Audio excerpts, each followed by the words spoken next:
Anybody ever made one choice in the heat of the moment that landed them somewhere they didn't want to be? You can have good intentions and still make the wrong choice that gets you somewhere you don't want to be. This means you can want great things but make heat of the moment choices that land you short of your goal.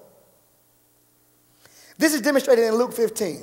Luke 15. You don't have to go there, but I think I told you the story before. Anybody ever heard the parable of the prodigal son or the lost child? Okay. The prodigal son or the lost child is a story of a young guy who was the son of a wealthy man. The wealthy man had two sons. And one of the sons said, you know, Dad, I'm old enough, I'm mature enough, give me my money now. You know what I'm saying? You ain't got to wait till I'm old. I can handle getting paid right now. You know what I'm saying? I'm ready to receive my share of my inheritance of your wealth. You know what I'm saying? And I'm going to be able to multiply that and live on my own because I'm mature. He had good intentions. Somebody say good intentions. He had good intentions. He wanted to be able to get his fair share of the wealth. He felt that he was mature and, okay, I'm going to go out here. I'm going to represent right. I'm going to do well. And I'm going to do good. And I'm going to be able to make it happen. However, somebody say however. Good intentions, but however, when he got the money, he decided to do like some of us would. He said, man, ain't no point in me having this money if I can't live it up and enjoy it. Anybody ever thought like that? That was the heat of the moment decision. Watch this. So I imagine he only planned to splurge a little bit. You know, make it rain 1 or 2 times. You know what I'm saying? He probably hit the strip club or something. He probably just planned, I'm just going to go here one day, you know what I'm saying? I'm make it rain a little bit because I'm paid. You know what I mean? What up? One good time just to get out my system. Anybody ever said I'm going to get out my system? Just going to get it out of my system. You know, you might have said, I'm just going to hit this cushion one time. One time. I'm going to be solid. I want to get out of my system and say I've done it before. So I imagine, you know, he was like, I'm just going to do it one time. But the results appeared good to him in that moment. He was excited about making it rain. All the girls came to his table like, oh, he making it rain over here. Oh, he got all the play in the school because, you know, he was making it rain. He was buying out the Decker store. He was buying up all the candy. Like, hey, I got bread. You want some candy, boo? You want a sub sandwich or something? I got it. Here you go. He was supplying everything for everybody and it felt good to him. So watch this. Since he made a choice to do that and it felt good repeatedly, what ultimately ended up happening was he created a habit and didn't know it.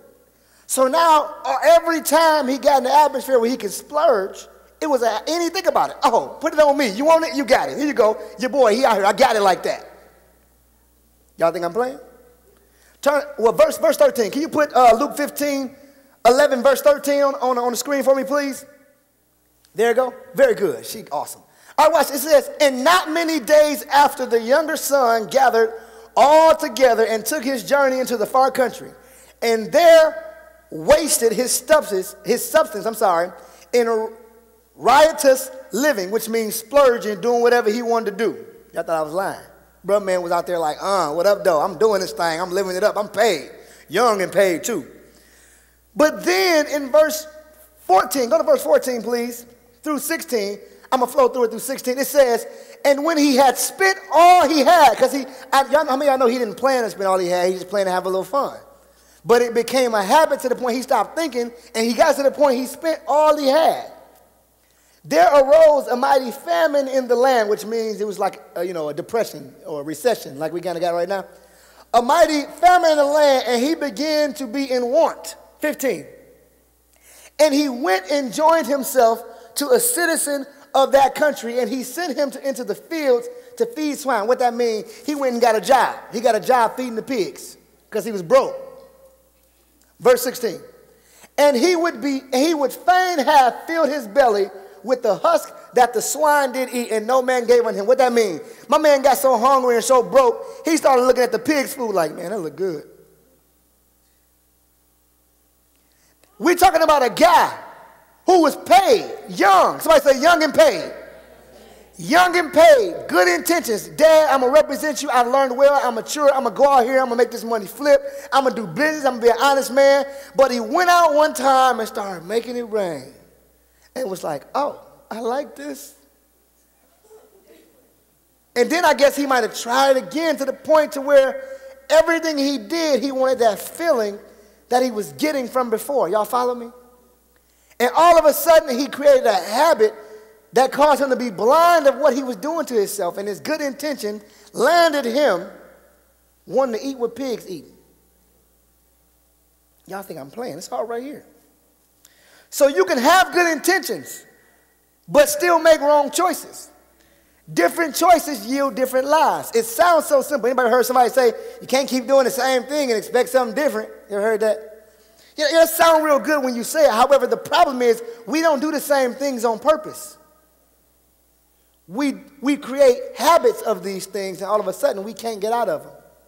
Come on, y'all to clap your hands right there. The enemy's strength lies in his ability to control your conscious choice and how you view the results, to the point he can have you unintentionally create habits that negatively change the path of your life. I'm going to read that again, then I'm explaining to you. The enemy or the devil's strength lies in his ability to control your conscious choice and how you view the results of your choices, to the point he can have you unintentionally create habits that negatively change the path of your life. Let me show you through this guy here.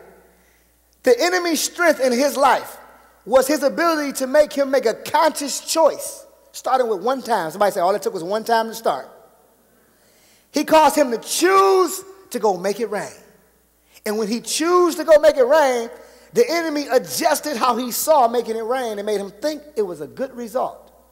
Because if he knew it was going to land him a habit that would cause him to be broke, busted, and disgusted, and he was paid, he wouldn't have made the choice. But in the moment, it looked convenient for him.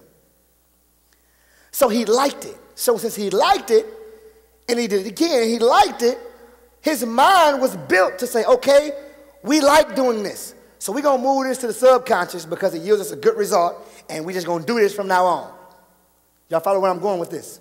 And ultimately, he adjusted his whole direction in life, but he had good intentions when he got the money from his dad. But his choice determined his path.